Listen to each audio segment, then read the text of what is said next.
Hi everyone, Christina here. Welcome to another video on my YouTube channel and blog. Today I'm going to be participating in a blog hop for Kathy Rakusen's coloring challenge, her 30-day coloring challenge.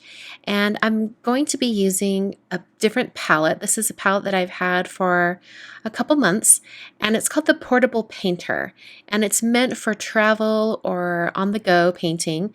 It has that case that comes off the outside, and then you have the actual palette inside. Now the paints do not come with the palette comes empty, so I filled it with some Winsor & Newton Professional Artist Color watercolors, and it also has these two, like the case doubles as kind of like two legs for the palette to stand on, and then you can fill those with water. So you can, if you can picture like having this straddling your knee or your leg while you're sitting down, and then you can have the palette open on your lap, hands free. So it frees up both of your hands for your painting. So that's the whole idea. So I'm going to have this standing on my work surface here with water in both wells, and I'll be using it for my watercoloring today. It also comes with a brush. I haven't tried out the brush myself, but people online have said that they're pretty good brushes actually, and it collapses down to fit inside the palette. So that's a portable painter. And I'm also using the Painterly Days Flower Watercoloring book from Christy Rice, and it's a really amazing watercoloring book. I've showed you guys this in the past. I'll have a link up to my previous video in the top corner, so you can click over to that if you want to see a little bit more about that watercoloring book. But I'm basically going to watercolor this entire design from the book, and then I'm going to use it to create an envelope. So first I'm putting down a layer of water because I'm going to do an underpainting. An underpainting is when you just kind of put down a wash of color, or kind of like a variegated wash of different colors, and then you let that dry, and then you start painting over the top. It's a really nice way to kind of fill in gaps in between images. So in this case, I wanted to have my underpainting kind of filling in those gaps between the leaves and the flowers and things like that. It can extend over into the flowers or underneath those images. That doesn't really matter. The whole idea is that you're going to be painting over the top, so it you kind of have a seamless color, color filling the entire area. So after I had that completely dry, I used my heat tool to help speed up the dry process. I started dropping in some different colors. I'm trying to keep this painting very loose. I think the really loose illustrative style that Christy has used in the Flowers Painterly watercoloring book, as well as her other books, she has a few. She has a really kind of loose illustrative style, and it really lends itself to watercoloring because of that. And so watercolor, you can have it be really precise and sharp lines, things like that. But where watercolor really shines is when you do loose, almost glaze-like color over your painting. I think that really makes watercolor stand out. So that's what I'm thinking in the back of my mind while I'm painting this. I'm thinking, don't worry about the lines. Don't try to make it look precise. You're going for very loose and fluid. So this is not a really specific or precise painting at all. I'm being very loose with the colors. So I did kind of like a pale pink in this flower in the bottom corner, and after that was dry, I went over with a little bit of a more intense pink and just kind of dropped that into places where there would be some shading or shadow. But I'm still not being super precise with it. I'm going outside the lines. I'm trying to kind of make this a really relaxed painting. And that's sort of what Kathy's 30-day coloring challenge is all about. It's about taking the time each day to color a little bit, just to have fun, relax. And they've done tons of studies out there about coloring books and how they can be therapeutic. And in particular, this kind of loose watercoloring was really therapeutic for me today.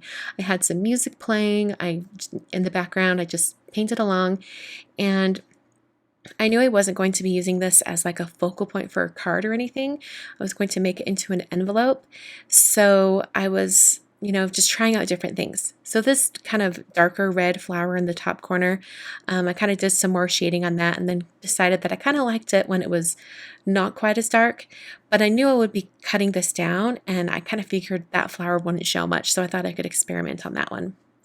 So I'm making an envelope for an A2 card. And so the measurement from the We Are Memory Keepers punch board says that it should be 8¼ square. So I've cut my paper to 8¼ square, and I've got my punch board out now, and I've sped up the video so it goes a little faster. I'm basically using the measurements and the instructions that are on the board to create my envelope. So you punch and score 4 times going all the way around. And then after you've punched and scored all 4, then you close up the board and you turn it, and then you punch the sharp corners so that they're rounded. Then you have your envelope. It's basically ready to go. You just have to assemble it. So you fold in all 4 flaps, and then you have to adhere the bottom flap onto the sides, and that'll keep it together. So I'm kind of turning the envelope around, figuring out which way I want it to be oriented, and then I decide that this is the way I want it to be. So I'm going to put some adhesive on that bottom flap. The adhesive I'm using is Express-It tape. This is a really, really strong tape, and it's easy to tear with your fingers. You don't have to use scissors on it.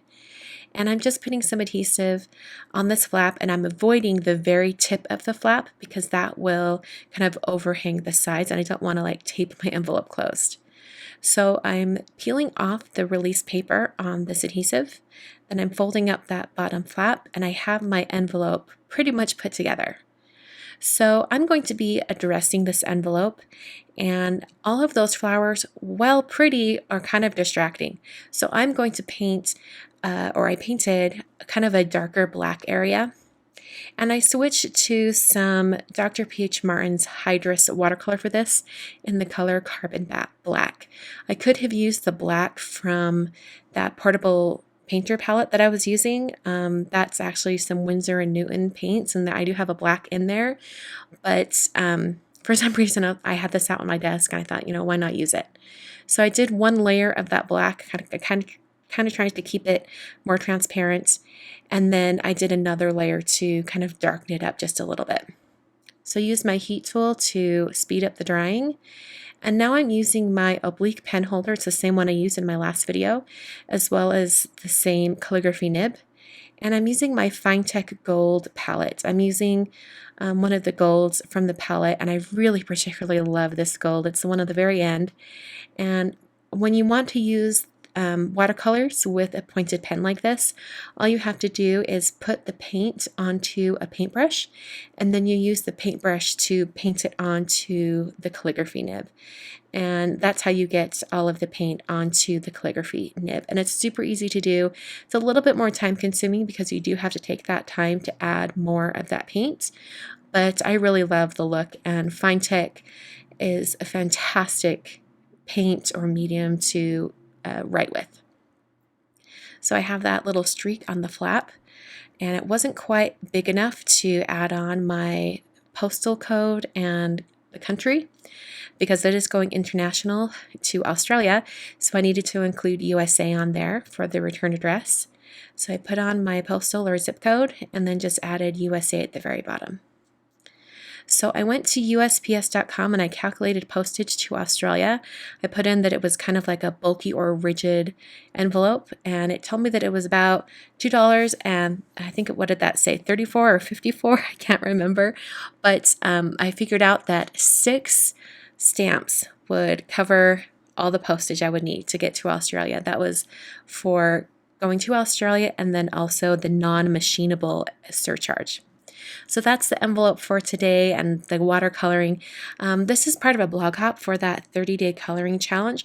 So make sure you go to my blog to see a bunch of other people doing some coloring today.